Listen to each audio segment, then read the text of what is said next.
Good morning, good morning, good morning, good morning, and welcome to this beautiful Sunday morning. We are in the midst of May. Do you realize May is like over in 2 weeks? I think we're right at the crux where it's over in 2 weeks. This year is starting to go by quickly. I keep saying January took forever, but as soon as like January 31st hit, the month started rolling. Well, welcome this morning. My name is Minister Andrea Carr, and I'm excited to have you on board this morning. I just wanted to share with you a little bit what was on my heart.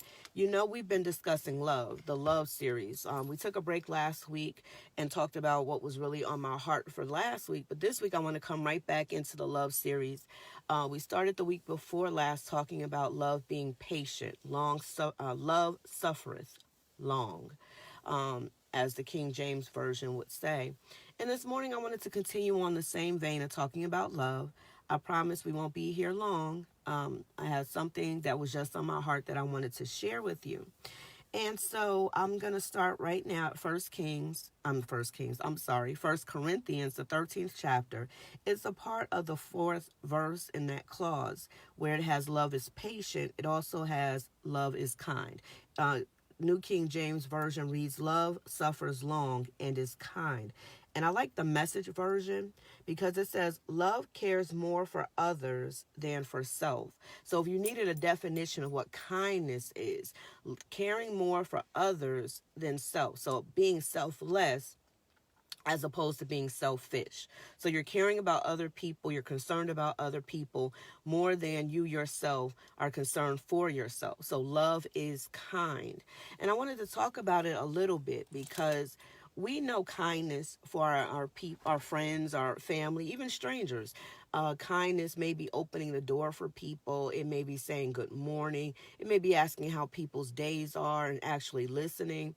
It may be just being somewhere and doing something for someone else, bringing them flowers or giving them a gift. It may be writing a poem. It may be anything like that. Being kind to someone, caring more for someone else than you care about yourself, being concerned for others more than you're concerned for yourself. And I know it's not easy because we do care about ourselves. We are concerned about ourselves. We talk about if you're not taking care of yourself, how could you then take care of somebody else? And that's very true. You do have to put yourself first at times.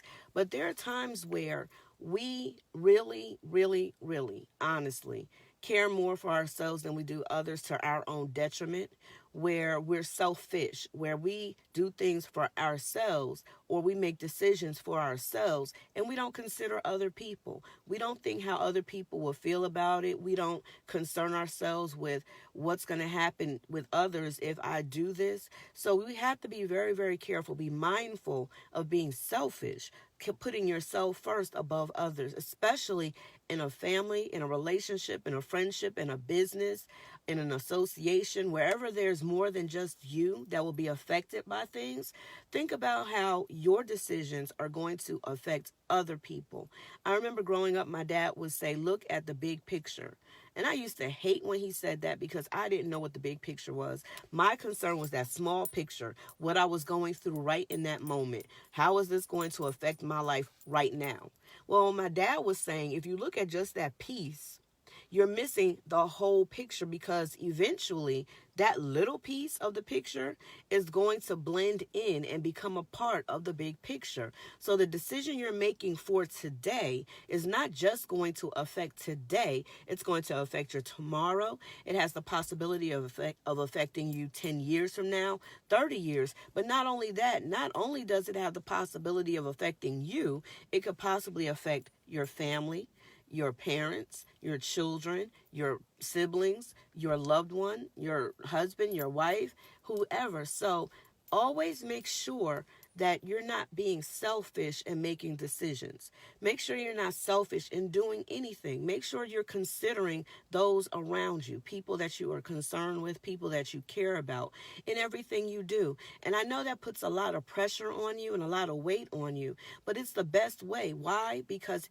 eventually they could cause it could cause them to suffer. Eventually, they may have to pay for a decision you made, or a choice you made or an action that you did, it's going to adversely affect them. And it can. So if we look at the big picture from the beginning, it will help us to make better decisions. And here's the thing, because we have a tendency of being selfish, we don't want to see the big picture. We don't want to consider how it's going to hurt someone else. We don't want to consider how it could affect someone else, because we want pleasure and we want it now. We want that thing, we want to be able to do it, and we want it so we can feel good in that moment. So we'll feel good for a while. So we'll feel good. But the thing is, if you really, really thought about a thing and weighed out the pros and cons. I remember growing up, it's gonna be a lot of stories today. Growing up, my mom would tell me, before you make a decision, this is before she told me about praying and all of this, she said, get a piece of paper. She and my aunt were good for telling me this. My aunt Phyllis, get a piece of paper. On the paper, write pros, and on the other side, put a line down the middle. On the other side, write cons. So, with the decision that you have to make, or whatever you want to do, what are the good things? Those are the pros. What are the good things that could happen based on this decision? Write them all out. Everything you have until you can't write anymore. Think of all the positives. Then go to the cons side and think of all the negatives. Every negative thing. Don't sugarcoat it. Be honest, 100% real. Write down everything that could affect you negatively or be the negative effect of your choice. And so I know for some things I did it, especially when it had more pros than cons. I was writing it down so I could go ahead and justify why my decision was A, B, or C. But for decisions that were not so great, I have to tell you, I did not write them down and figure it out. When my mom and when I grew up and I knew more about talking to God, communicating with God, praying, which is a dialogue between you and God, I didn't pray and ask decisions. I went with my gut or how I was feeling. It's very dangerous to make decisions in your emotions. Number one, your emotions are fickle. They will change. One day you're up, one day you're down, one day you're in the middle, one day you love, one day you dislike. So it's very hard or very bad choice to make a decision in your feelings when you're feeling a certain type of way. They say when you have a big decision to make, take your time in making it. I wouldn't pray and ask God for direction, guidance. I wouldn't ask him to send me someone that had wisdom. I wouldn't ask for anything. I would make the decision based on what I felt at that time. If I was angry, it's going to be an angry decision. If I was hurt, it was going to be a hurt decision. If I was sad, it was going to be a sad decision. I was in my feelings making decisions, and that's the wrong thing to do. So what I would like to say to you is when we're trying to be selfless more, selfish less, everything that you do, think about how it affects your family, how it affects your friends, how it affects you on your job, how it affects you in ministry, how it affects you with your associates, those underneath you, your employees, your co-workers. You have to think about the big picture. And I know it doesn't sound fair because it's your life. Yeah, we get that it's your life, but your life affects other people. You are not here by yourself. You're not on an island by yourself where it's just you and land and water and a coconut tree. You have people who live in your house. You have people who live on the block with you. You have people who live in your community. You have people who are under your tutelage and guidance and leadership. So because of that, it's very, very, very important when you're thinking about your life and what you're going to do that you really take a moment to step back. It's still good to write it down. So if your decision is, I'm going to divorce so-and-so, that's not an easy decision. And I understand they may have cheated on you. I understand that they may have hit you. I understand they may have taken all the money and spent it and now bills are due and you have nothing to pay it with. I understand that there's reasons that you want that divorce. I get it. But before you go and take action, first pray. Pray about everything. And don't pray just to talk. Pray to hear. Pray that you want to hear what God tells you. And then Get a piece of paper like we talked about, pros, cons. What are the pros of this? What are the cons? And be honest with yourself. So I'm using divorce as an example, but for you, whatever it is that you're facing, no matter how big the decision, no matter how small the decision, take the time to, absolutely, Lisa, amen. Take the time to figure it out and weigh it out before you walk it out, okay? So we're talking about love being kind this morning. And I was giving you some examples of kindness, opening a door for people, maybe running an errand for someone, going to the store. All those are acts of kindness. And acts of kindness really should come from your heart, not just how it sounds to somebody else. Don't do things so that people will pat you on the back. Don't do things so you can get accolades. Don't do things so that people will talk about you in the future. Oh, do you know how nice he or she was? They did this, this, and this. That's not what kindness is about. Kindness is doing things for people because in your heart, you're led to. You feel like it's the right thing to do, whether it's in private or if it's in public. And can I tell you, sometimes the best gifts to give, your time, your gifts, your giftings, your whatever, are done in secret. Sometimes the best thing is for somebody to wake up and they see a bunch of roses on their doorstep, or their grass is cut, or their garbage is taken out, or their sink has been cleaned, and nobody is around, and they're looking like, who did? Well, in the house, it would be somebody who lives in the house, but I'm just saying, doing things for people should not be about your reward. Doing things for people should not be so that people know you're a good person. In the Bible, it talks about you doing from your heart, right? It talks about giving gifts. What you do in secret, God will do in public. It doesn't say that verbatim in the Bible.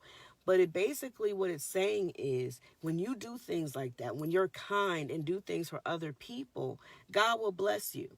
But if your motive is to seek people to congratulate you or talk about you or say how kind and great and wonderful you are, then that's your reward. If that's what your heart is leading you to and your motives are, I'm doing this so that I can get on pastor's good side, or I'm doing this so that the church lady will say my name in the pulpit. If I'm doing this thing so my husband will know that if it wasn't for me, this wouldn't have got done, well, then that's your reward. That's all you're going to get. But if you're honestly doing things from your heart and you're doing it to bless somebody else because you're led to, because you feel to, because it's on your heart to, it's on your mind to, then God is going to bless you.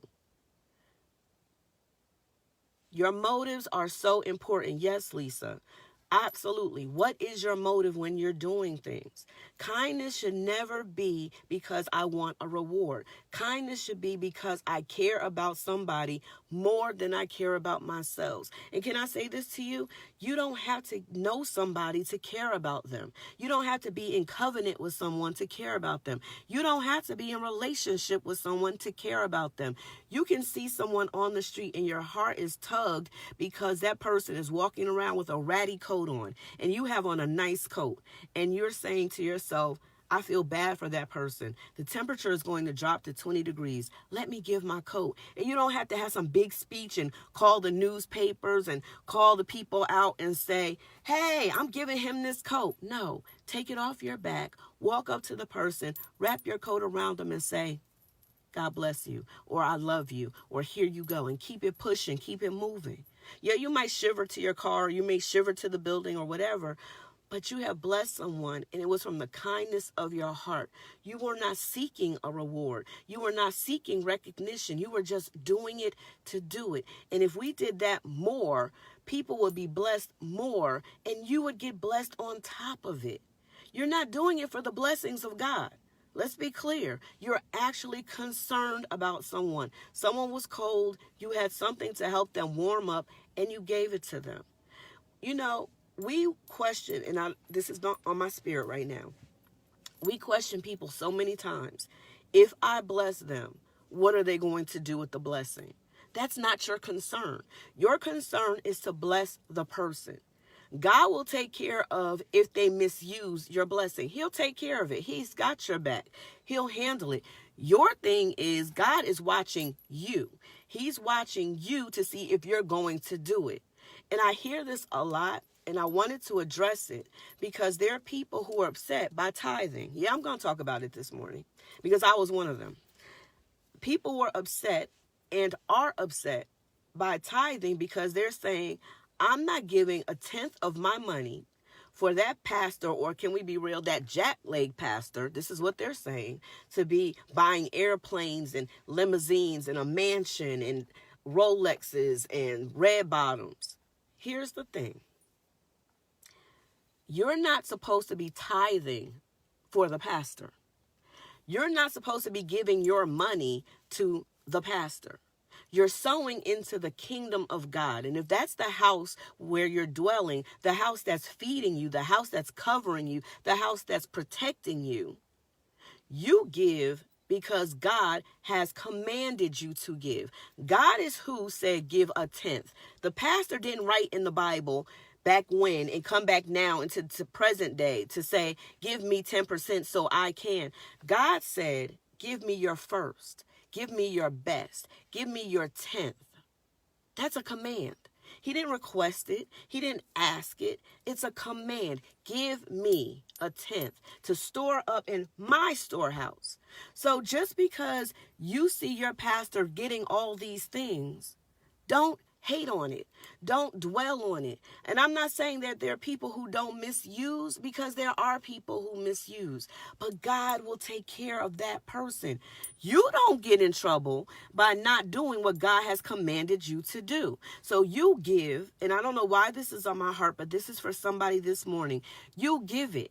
Yeah, I understand that you have 100 bills and 200 bill collectors calling you daily. You can't make this end meet with that end. You can't rob Peter anymore to pay Paul. Paul is on hijack mode. He's been kidnapped. So your money is funny and your change is strange. I get it.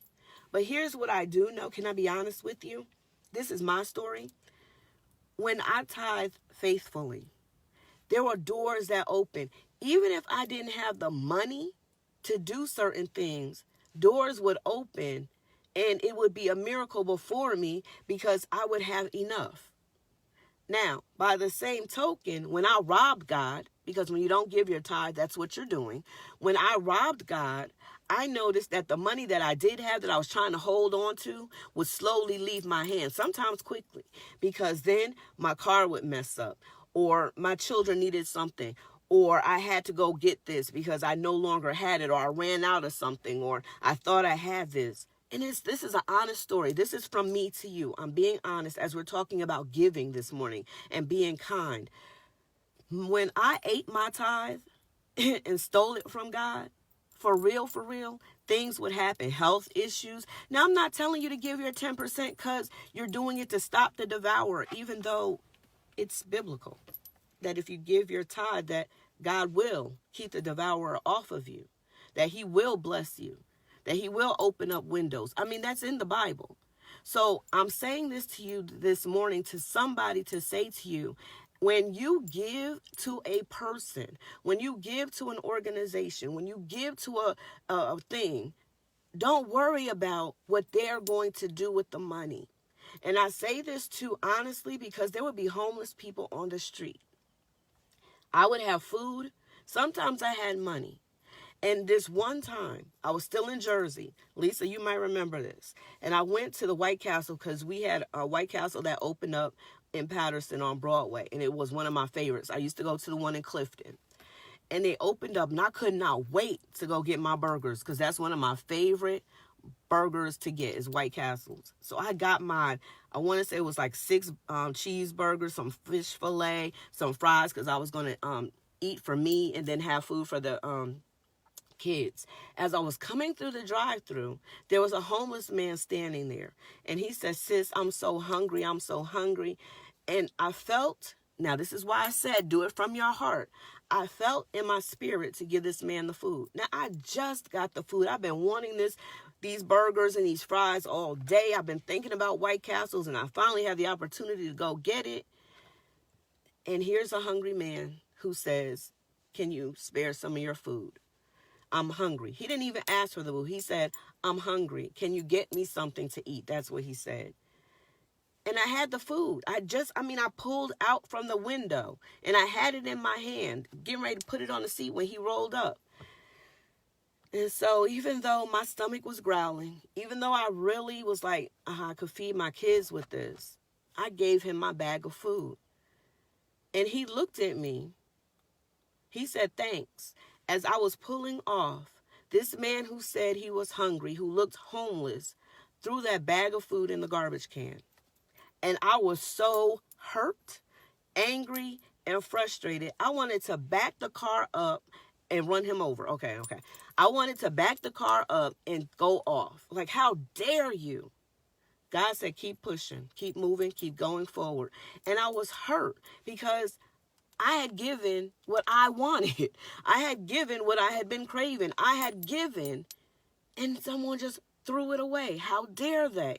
I could have fed my kids. I could have given to someone else who needed. I could have given to someone else who deserved. This is what I'm thinking. And later on, when I had to deal with that frustration, God said to me, you did what I asked you to do. You gave. I asked you to give. You gave. Thank you. Now, you don't worry about what he did, because there's going to come a point in his time when he is going to regret throwing those burgers away. But you don't worry about that. You do what I ask you to do. You do what I tell you to do. Now, everybody on the street, if you gave them your money, you might be on the street. Let's just be real with it. But there are some people that come to you and you feel a stirring. You feel something in your heart. I'm telling you, don't worry if they take your money and go to the crack spot or the trap house or to the liquor store. You don't worry about that. If you feel it in your spirit, give and let them do whatever they're going to do with it. You just be obedient to the unction of the Holy Spirit, because that's what it is. When you feel it in your heart, you feel it in your spirit, you just feel this something, I should bless this person. It doesn't matter what they do with your gifting. It doesn't matter that you could have paid a light bill. It doesn't matter that you could have paid a car note. It doesn't matter that you could have gotten your baby another pair of diapers or a box of diapers. That doesn't matter. When the unction of the Holy Spirit tells you to give something, you give it and bless that person and you move away. Whatever they're going to do with what you've given them, God will take care of.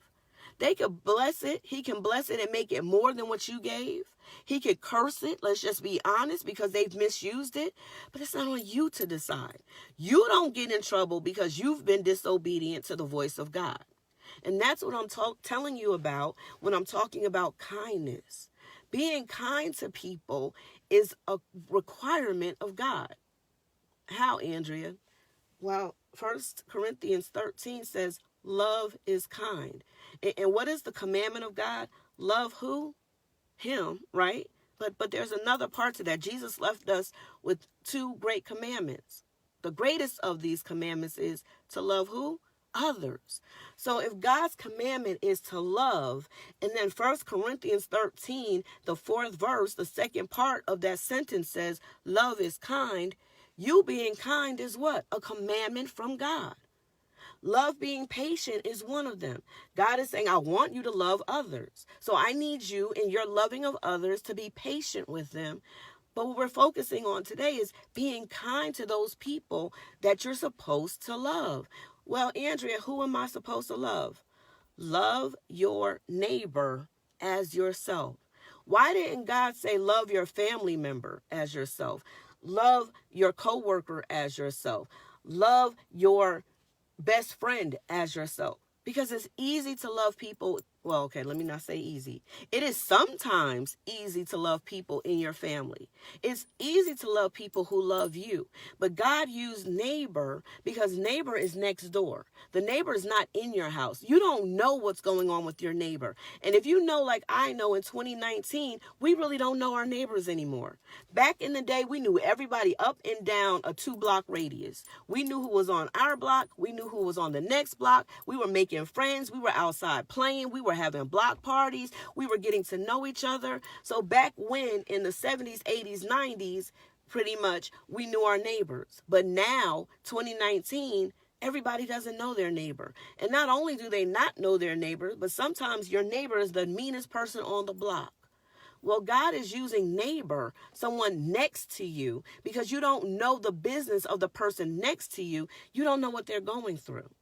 So God is saying, love your neighbor, somebody next to you, somebody close to you, somebody at a distance from you, because he wants you to love everybody. So my neighbor is anybody who's outside my family, who's outside my bloodline, who's outside my relationships. Those are my neighbors. So God is essentially telling you to love the world. So in loving the world, he's saying be kind to the world. It's easy to open a door for somebody. We all don't do it.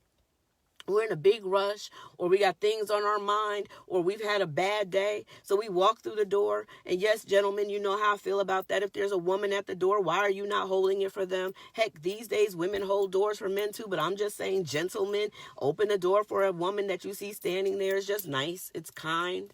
Or if you're on the bus or on the train, you know how I feel about this. There are women standing up, you're sitting down. I understand you've had a hard day, but she's a woman. Why are you not giving your seat? Why can't we go back to chivalry? But that's a topic for another day. Being kind is being tired and giving up your seat to someone else who needs it more. Well, I need it bad. My ankles hurt, but she might need it more.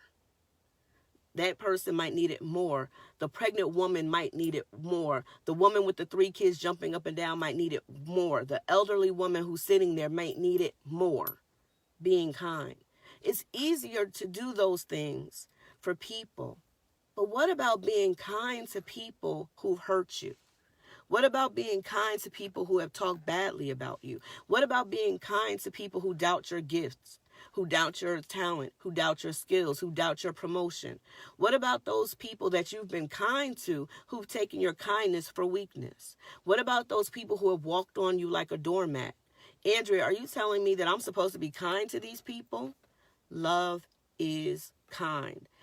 Andrea, you're going out your mind. Now you're crazy. I understand the opening the door. I understand the carrying the groceries in for somebody. I understand if I see somebody on the side of the road stopping to make sure they're okay. I understand if I see a car accident, call the cops and the ambulance so they'll come there and help those people. I understand if I see someone with a flat tire, I have a jack and go helping them. I get that.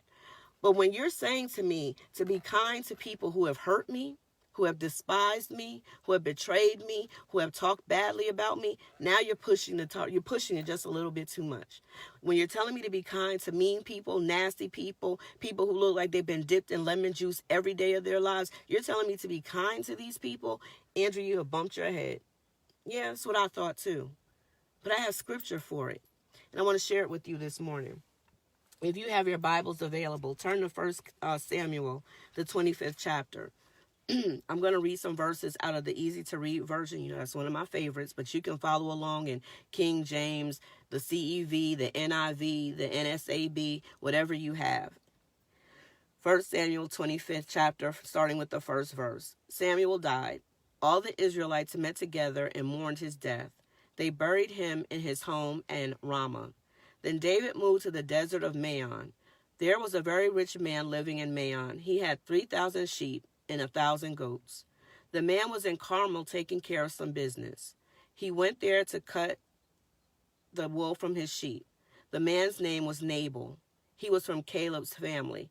You remember Caleb, the spy that went into Jericho? Yeah, he was a part of that family line. Nabal's wife was named Abigail. She was a wise and beautiful woman, but Nabal was a mean and cruel man. David was in the desert when he heard that Nabal was cutting the wool from his sheep. David sent 10 young men to talk to Nabal. He told them, "Go to Carmel, find Nabal, and tell him hello from me." David gave them this message for Nabal: "May you and your family be well, and all that you own be well. I heard that you are cutting wool from your sheep.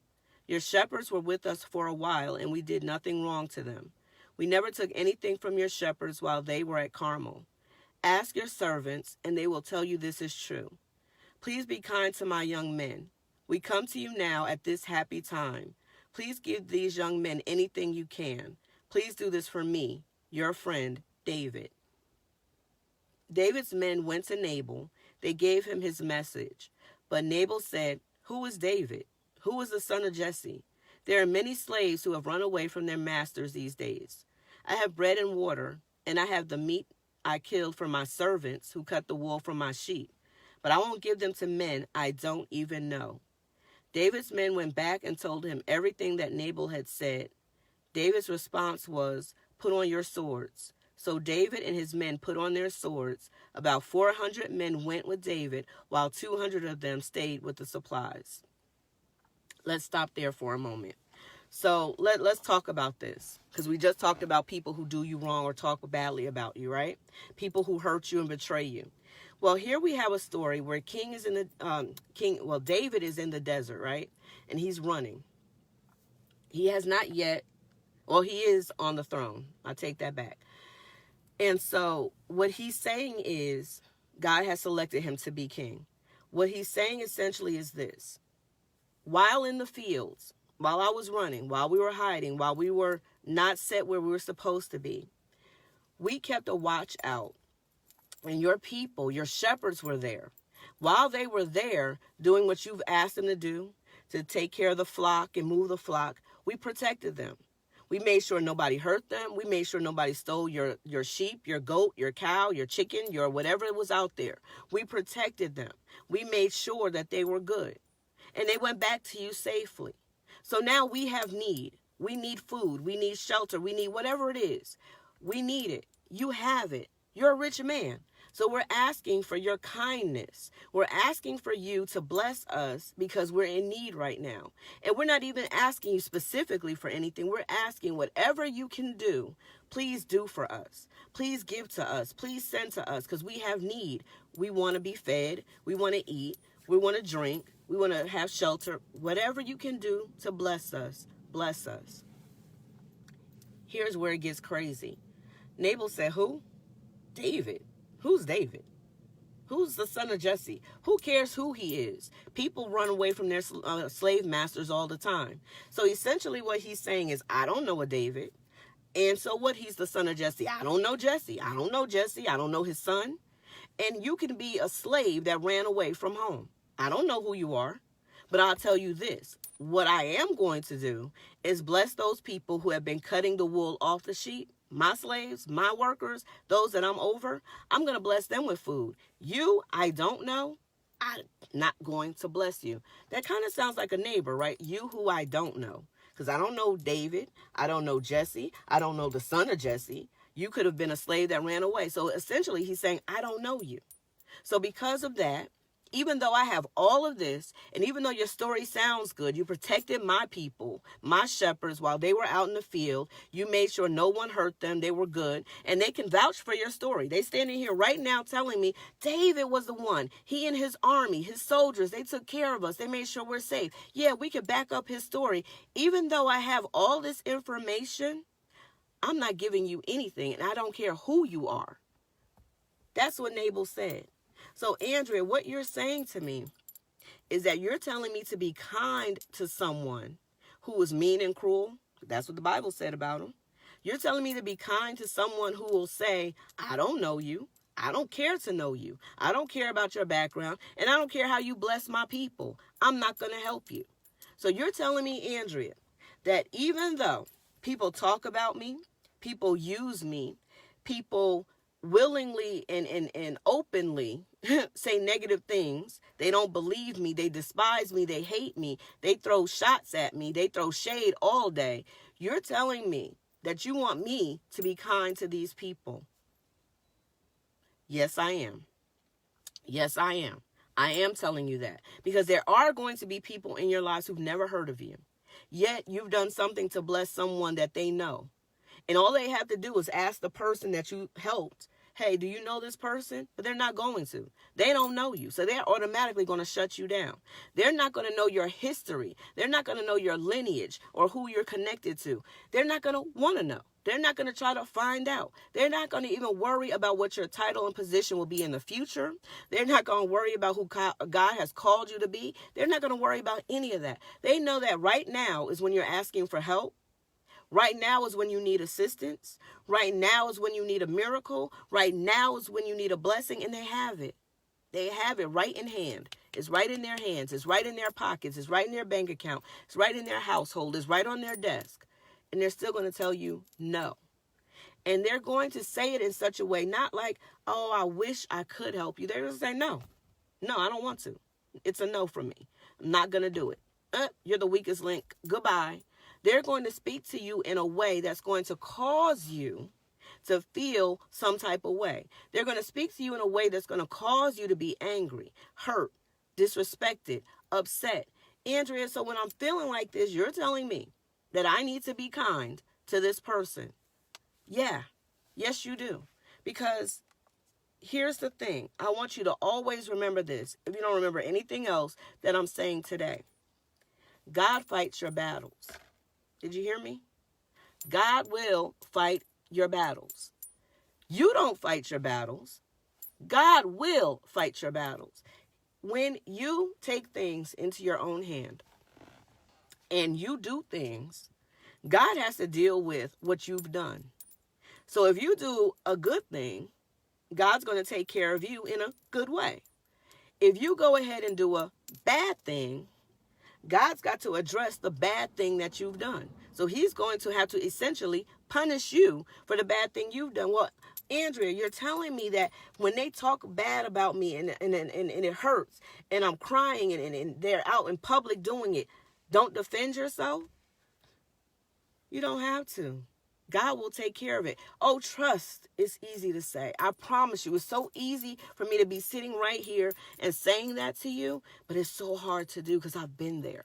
I've been in every capacity that you can imagine when people have come against me and have lied on me, and it's been to my face, and I've had to sit there with tears in my eyes, listening to what has been said about me, knowing it's not true, and not punching the person in the face, not going back and causing some kind of revenge.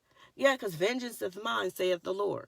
So if you're taking revenge on somebody, now God's got to deal with you. And it's been so hard because you know the good person that you are. You understand the goodness that's in you. You understand that you love people. You understand that you would do for people. So when someone comes against you, when someone talks down to you, when someone talks about you, when someone betrays you, you want to defend your character. You want to go out and fight. When you are in pain, when you're hurt, when you're angry, you want to go protect your character and yourself. That is our very nature as humans. But I'm telling you, not only to take a step back and let God deal with you or with them, I'm asking you to be kind to those people. You be kind where they've been hurt or hurtful, where they've been mean, when they've angered you. You take a step back and let God deal with them. But not only allow God to deal with them, you still smile at them. You still say good morning. You still look them in the eyes knowing what they said about you. And you say, have a blessed day. May God have mercy on you. You still be the bigger person. Why, Andrea? Because God will take care of those people. You be kind and God will take care of you in like manner. So even though it hurts, even though it blows your mind and blows that gasket within you, you ready to pop off, take a step back. I know it's hard. Trust me. I have been in the face of a liar who lied about me and my children. And there's nothing like a mother who knows someone has lied on their children. That tiger comes out. That's why my logo is a tiger for helping mothers manage. Because it's a lion. I'm sorry. That lion comes out. Because when someone does something against our children, there's this energy and power that overtakes us and we're ready to kill everybody.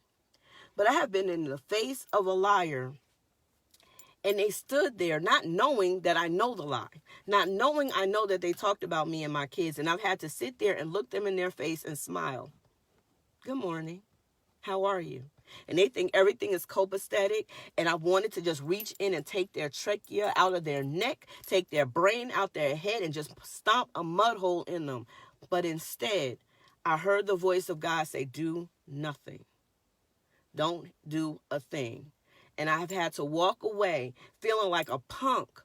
Because you know now, you know where I'm from. You know I'm straight up from Paterson, New Jersey, straight from the streets. You know how we deal with things. So to have been in the position to have to walk away without addressing a situation was hurtful for me. And I cried. I'm going to be really honest with you. It wasn't easy, but I was obedient to God. But here's the thing that made it even crazier is that a couple of weeks later, almost a month or two later, I was in a position where I could hurt the person because someone asked me about the person, and I could have just ripped them and said, no, don't work with that person. Don't do this.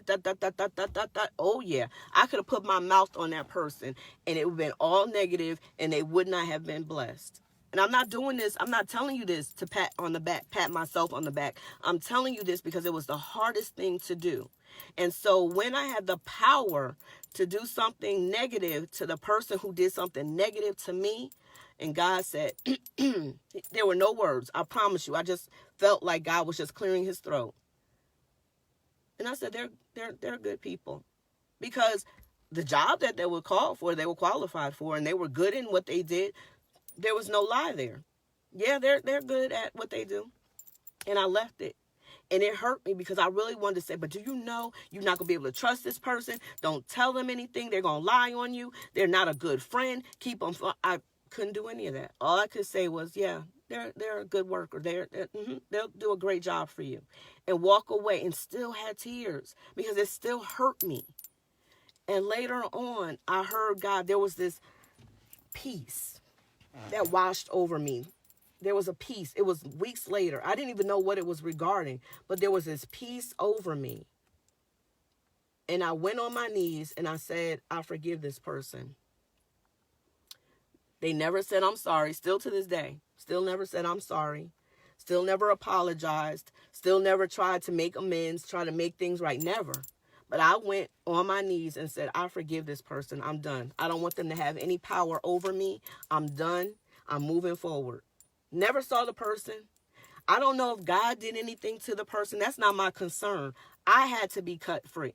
I had to be cut loose. And in order to do that, I had to be kind in a situation where I could have done the opposite and been as mean and cruel to them as they were to me and blocked their blessing. But there was a sense that I felt, because God didn't say a word. He didn't say, Andrea, do the right thing. Andrea, here's the script. He didn't do any of that. He was silent. But I felt that if I didn't do this, it was going to come back to haunt me.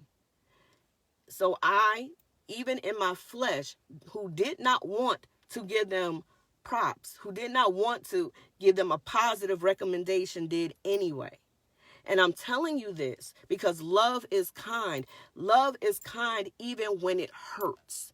Even when it hurts you to be kind, love is still kind. Even when people you feel are not deserving of your kindness, love is still kind. Even when people backstab and betray you, love is still kind. And you need to keep that in mind when you're talking about connecting to people, whether it's in business, in relationship, in friendship, in ministry, whatever it is, in enterprise, in big business, love is kind. So even when you have the power to get someone in trouble, when you have the power to stop someone's blessing, when you have the power to stop someone going forward, choose kindness, because then God will deal with what they've done to you or what they're going to do, and he'll just bless you. Because he's going to deal with it. He is going to deal with it whether you treat them kindly or you treat them cruelly. He's going to deal with it. So wouldn't you rather God be on your side and blessing you than him having to convict you and punish you? And I'm saying this to you because we are all in positions, and it's going to happen if it hasn't already, where there's going to be someone who has hurt you, who has betrayed you, who has lied on you, who has cheated on you, who has cursed you, who has done something negative to you. You're going to be in a position where you can really mess them up. It's going to come back around. That's how testing works. It's going to come back around, and you're going to be in an arena because God is elevating people this season where you're going to hear their name, or you're going to see them, or somebody who's a friend of a friend of a friend is going to mention them, and you can put your mouth on them. You can do something negative to them, and God is just watching. He's not going to tell you, okay, now, you know my principle, love is kind. He's not going to say that. He's going to be silent to see what you're going to do. And you're going to be in a position where you can hurt them, when you can do something to them negatively. And I'm telling you to remember that love is kind, so you don't do it. Be kind to them even as they were not kind to you. Andrea, you have no basis for that. That's not scriptural. Okay, let's read on. 1 Samuel 25. Let's start at the 14th verse. One of Nabal's servants spoke to Nabal's wife Abigail. The servant said, David sent messengers from the desert to meet our master, but Nabal was rude to them. These men were very good to us while they were out in the fields with the sheep. David's men were with us the whole time, and they never did anything wrong to us. They did not take anything from us. His men protected us day and night. They were like a wall around us. They protected us while we were with them caring for the sheep. Nabal was foolish to say what he did. Terrible trouble is coming to our master and all his family. You need to think of something to do. Abigail quickly gathered up 200 loaves of bread, 2 full wine bags, 5 cooked sheep, and a bushel of cooked grain, about 2 quarts of raisins, and 200 cakes of pressed figs. She put them on donkeys. Then Abigail told her servants, Go on, I'll follow you. But she did not tell her husband.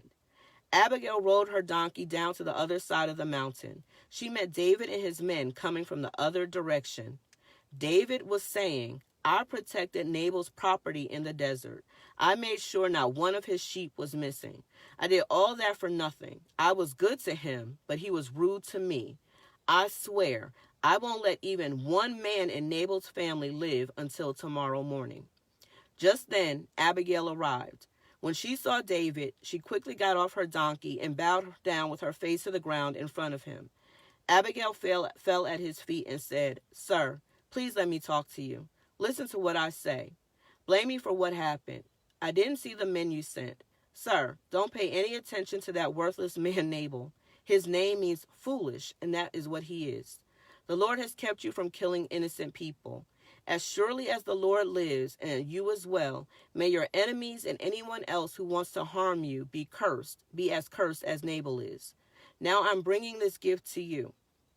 Please give these things to your men. Please forgive me for doing wrong. I know the Lord will make your family strong because you fight his battles. People will never find anything bad about you as long as you live. If someone chases you to kill you, the Lord your God will save your life, but he will throw away your enemies like a stone from a sling. The Lord promised to do many good things for you, and he will keep his promises. He will make you leader over Israel. So don't do anything that will make you guilty of killing innocent people. Please don't fall into that trap. Please remember me when the Lord blesses you. David answered Abigail, Praise the Lord, the God of Israel. Praise God for sending you to meet me. God bless you for your good judgment. You kept me from killing innocent people today. As surely as the Lord, the God of Israel, lives, if you hadn't come quickly to meet me, not one man in Nabal's family would have lived until tomorrow morning. But the Lord prevented me from hurting you. Then David accepted Abigail's gifts. He told her, Go home in peace. I have listened to your request, and I will do what you asked. Let's put a pin right there. He was coming to kill Nabal. David was disrespected. Who is David? Who's the son of Jesse? I don't care who you are. You're not getting any food. You could be a slave that ran away from your master. With Nabal's disrespect, David's anger was kindled. His feelings were hurt. He was asking for help. First of all, it's not easy to ask for help, especially for a man. Women too, but I'm just saying, especially for a man, it's not easy to ask for help, which, that's pride, and we'll talk about that another time because that's definitely something we're going to address. But he's asking for help, and he gets shot down, and it's disrespectful. It really is. So now David is angry. He's about to go to war on this man. He has 400 soldiers with him. He says, surely as I live, he's not going to live. Neither is any man in his family, not even until tomorrow morning. By the time tomorrow comes, they're all dead. We're going after them. He is angry. And we've been there. You have been in some situations in your life when someone has tried you, and they've tried you mightily, and your anger is up there. You're just like, they don't even understand. I'm about to give them a piece of my mind. They about to get told. They gonna get. We felt like that. David feels like that. This is a real human emotion. He is on his way. He hasn't consulted God. Usually when David was going into a battle, he prayed, Lord, should I? He didn't ask God a thing. And we have been in that situation, same thing, where we haven't asked God anything. We have not said, Lord, how do I handle this situation? Lord, should I tell them off? Lord, should I walk away? We haven't asked him anything. We just know we're going into battle. We are battle ready. Got on our fatigues and our Timbs. We are ready to go. On his way, he runs into Nabal's wife, who has been alerted of what has gone on. Her husband hasn't even told her. It was a servant, a messenger, a servant of her husband's came and said, let me tell you what your husband has done now. And Abigail was wise enough to know, my husband has angered the king that's coming. He has angered someone who God has blessed. He has put his mouth on the prophet of God, the man of God. What does that scripture say? Something about do nothing against my prophet, speak not on my anointed, do my prophet no harm. Something like that, right? So Nabal has done it. And David in his flesh is coming after Nabal. And he's about to chop it up. He's about to shut them down. They're all going to be dead. But in her wisdom, even though her husband doesn't deserve it, even though she could let it happen, with the same power that she ran to David, she could have ran away from her husband. She could have left. The servant could have warned her and she said, okay, those that I love, those that I like, come follow me. Let's leave this place. Let this dum-dum get beat up, get taken out, No, she didn't do that. With wisdom, she knew David was coming. She knew David was about to wreck shop. Even though her husband didn't deserve her kindness, even though her husband didn't deserve her plea, she went to David anyway. And she didn't go just with her lip service. She went with the very things that David asked for. He said, anything you can give me. Well, she had donkeys loaded with treats, with food, with cloths, with things that he needed for his belly so that it could get full. She went with gifts and said, my husband, I agree with you. He is foolish. But let's not take that into consideration right now. Let's talk about you. And this is when you need a good circle, a godly circle around you. Because when you get angry, when you get frustrated, when you're hurt, you need people who can pour into you and say things like, don't go off on him. Don't slap her. Don't go into this battle. Don't go fight. Don't go to your job with your resignation. Don't go in the ministry and say, bump all you and your mama too. Don't do it. Because not for them, but for you. She said, you are about to be king of all of Israel. All 12 tribes. You are about to be the God of. You have been anointed to fight battles.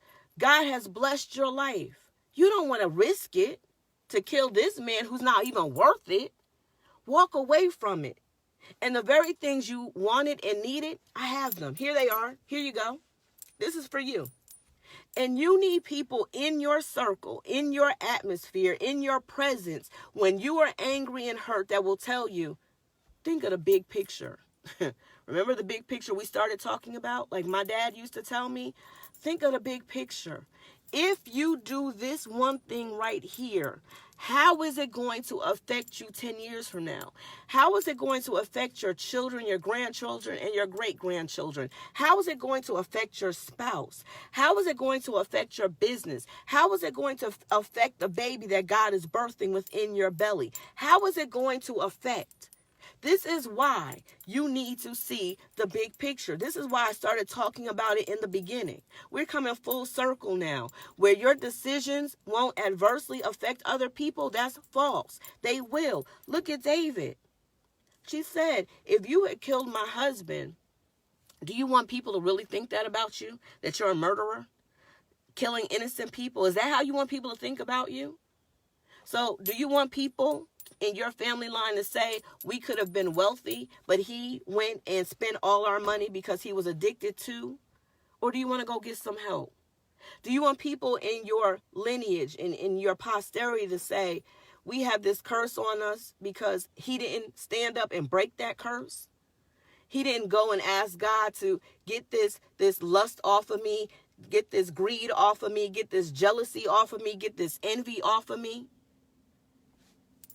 We all have a purpose, and you have to understand that your purpose is bigger than your hurt feelings.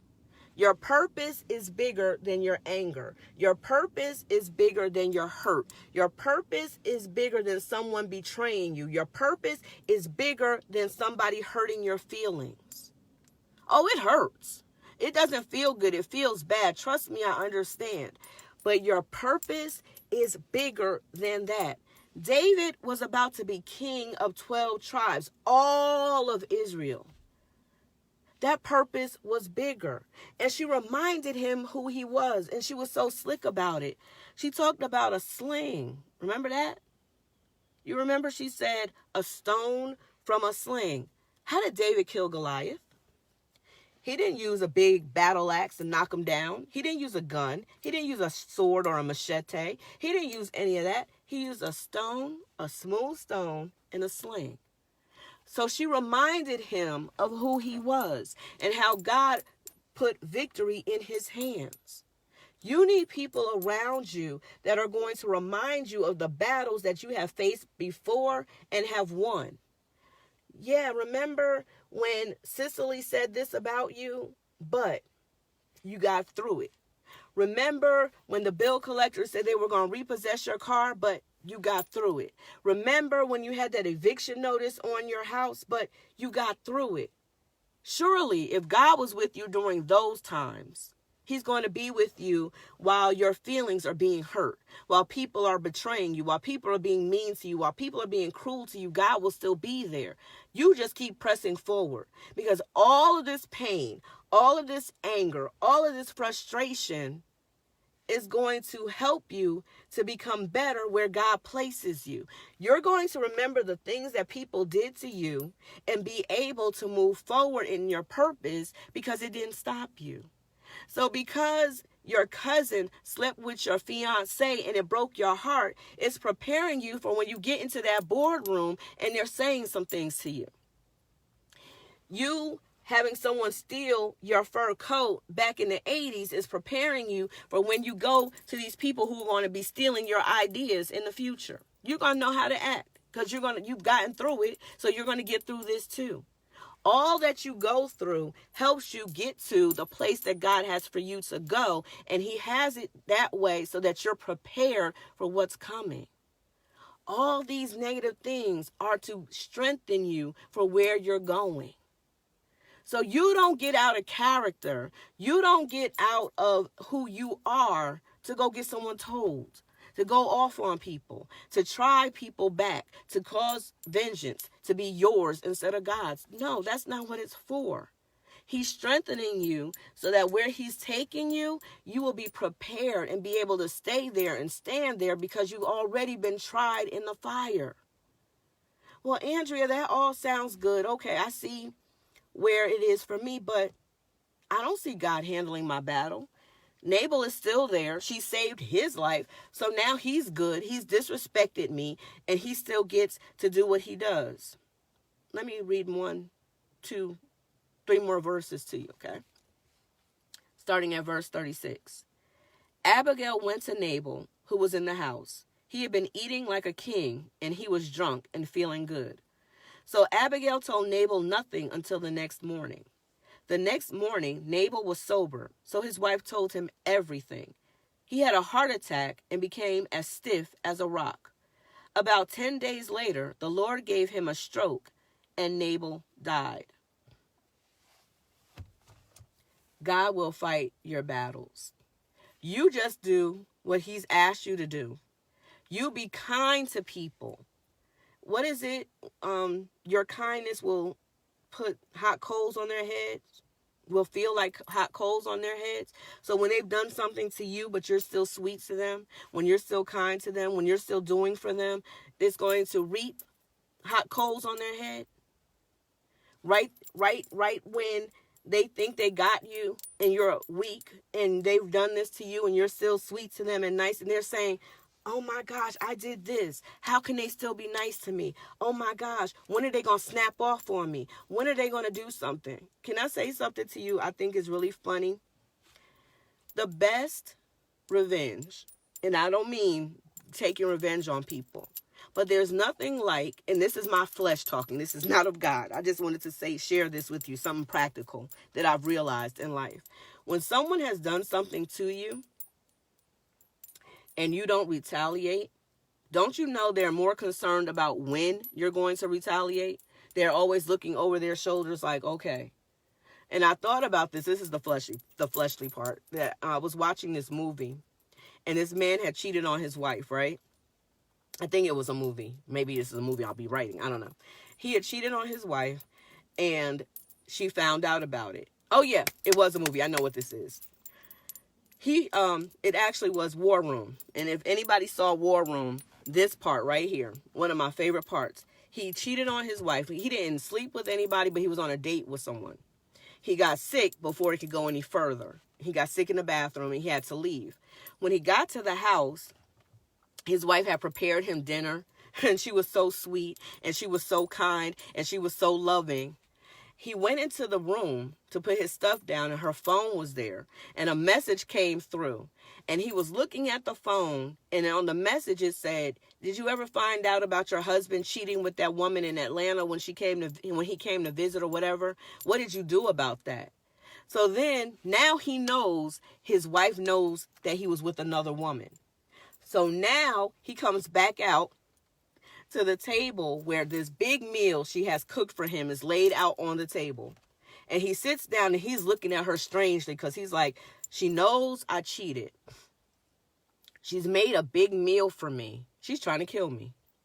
So she's like, eat your food. He switches. She's going to get his drink or whatever. He switches plates.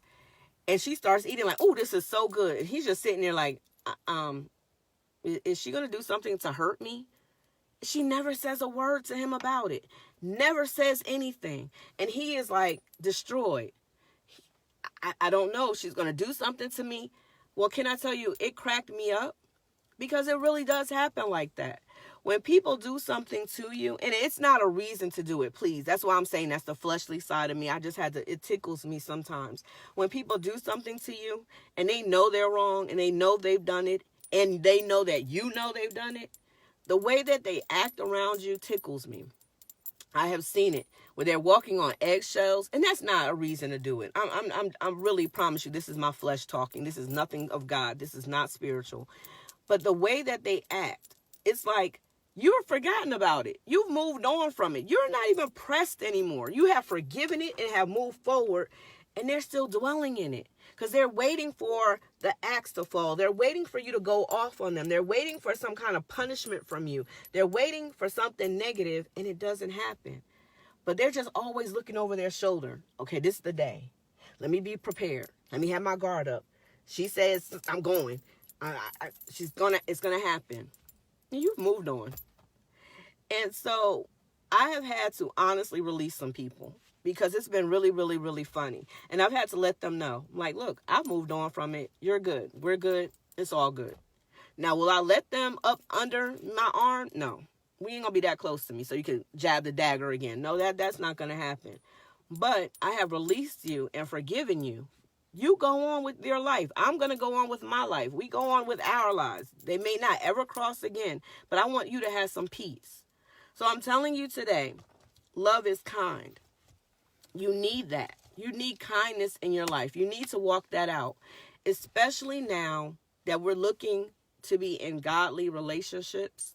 And this is dating and marriage or courting and marriage. We're looking for those things. And future wives and future husbands, I need to say this to you because you're going to be looking for that person, right? Or you have found that person. That person has been put under your radar. I need you to remember that even if they wake up on the wrong side of the bed, because you're married now, even if they're grumpy, even if they don't feel you don't feel appreciated, even if you feel taken for granted, that's no reason for you to act out of character. See, Abigail still had her husband's back. That's essentially what this is. She had her husband's back because she didn't want him or his people killed. So she took care of her husband, even though he wasn't deserving of it. She was a great wife to her husband. She saved his life. So I'm saying that to you, that there are going to be some moments. Marriage is wonderful, especially godly marriages. They're wonderful, but they're not perfect. I need you to recognize that even when God puts it together, even when God blesses it, even when God puts his stamp of approval on your marriage, it will still not be perfect. You're still not going to like each other sometimes. You're going to argue sometimes. You're going to get on each other's nerves sometimes. Sometimes you're going to be like, oh, I have to wake up to this person all the time. You're still human. It's still going to happen. But even if that person is acting a natural fool sometimes, like Nabal, be kind. Be kind. You don't come out of character even when they are pressing every button that they can press to bring out your other side. I really, really believe in, and I didn't when I was younger, but as I've matured, I really believe in timeout. I really believe in, if we're getting angry and we're getting frustrated, or if you're getting angry and getting frustrated, or if I'm getting angry and frustrated, timeout. Walk away. Let's take a minute. Let's take a minute. And I know me, I like to talk everything out, get it all out on the table, and be done with it. So I hate pauses. I hate the, let me think about it, or let's talk about this later. Because me, the person I am, I need to once it's all out, I'm done. We don't ever have to revisit this again. I'm not going to bring it up to you 12 years later. I'm done with it because I have forgotten it and moved on. But there are people who that's not their story. There are people who, when they're angry or frustrated, they have to walk away and say, I'll come back. So I'm saying this to you. First of all, you need to know who you're going to be with. You need to understand who this person is so you'll know how to relate to them, how to talk to them, how to be with them. That's number one. That's why you should be courting for a while, so you get to know their temperature and how they handle things. But even in that, if they get angry and you get angry, so you don't say words that will hurt you, so you don't say words that will destroy you, walk away. Words can never, ever, ever be taken back. I have learned this. I told you this. I said something to my daughter when she was 10 years old. The first and only time I had said something really bad to her. She is now about to be 25, 15 years later. She still remembers it. Still. And it still hurts her. She's forgiven it, but she hasn't forgiven it all the way. Words cannot be taken back, especially when it's in anger. We remember those words more than we remember your love words. We remember your anger words. And so I'm saying this to you now. In a relationship, it's not going to be perfect. It's not going to be easy. But if you see yourselves getting to a place where it's about to get ugly, time out, flag on the play. Matter of fact, I'm going to start buying some yellow flags. I promise you. And just throw them down. Even in friendships, work relationships, I'm throwing them down. Time out. Before it gets any worse, time out. Let's revisit this later. We'll talk about this later. Now is not the time. We're too emotional. And then you go and you walk away. And then when you have calmed down, cooled down, gotten your head together where you can talk about it, not shout about it, not curse each other out about it, not get grimy with it. When you can talk like two mature adults, that's when you come back and revisit the issue. And then you resolve it. And once you resolve it, and I'm saying this to my ladies, because we have a habit of when we resolve something, we'll bring it up 2 years later, 5 years later, 10 years later. Don't do it. Once it's resolved, bury it. It's over with. It's dead and gone. 6 feet under. Don't you revisit that again. Don't you say to that man 10 years later, that's why back in 2018, you did this. That's why back in 2007, let it go. And I'm so serious because I've seen so many people who have good relationships, but they've gone bad because of some of the things that we do within them. So I'm saying to you right now, resolve it and move forward. Let it go. Do not ever revisit it. Let it go. Forgive. The forgetting is not the forgetting the action, but it's forgetting the pain that it caused or that's caused when you think of that thought. That's what you have to forget. Be mindful of what people do to you, but don't keep rehearsing their mistakes. Don't keep, oh, that's going to come up. Oh, this love series, oh, I got some stuff for you. But I just wanted to tell you that today. Love is kind. So be kind, even when it hurts. Even when it makes you feel stupid. Even when you think people are saying that dummy, why would they? Be kind. because you're not getting judged on what the person is doing to you by God. This is who the judgment is coming from. You are getting judged by what your actions are to a person and how you handle what is happening to you. That's where judgment comes. That's the judgment of God. How is she going to handle being talked about? How is she going to handle being betrayed? How is he going to handle being cheated on? How is he going to be handled being dismissed? He's watching that. So I'm saying to you today, treat people with kindness even when they don't deserve it. Treat people with kindness even when they betray you and hurt you and anger you and frustrate you and all the things that people can do. And you move forward and do things from your heart. Not because you want people to recognize you. Not because you want a reward. Not because you're looking for accolades. Do it from your heart. And that's my message today. Love is kind. I wish for you all a beautiful, wonderful, great Sunday. My girl Lisa has been on here. Congratulations, about to be a grandmommy number 3 for our granddaughter that is coming. We've got a girl coming. Congratulations, Lisa.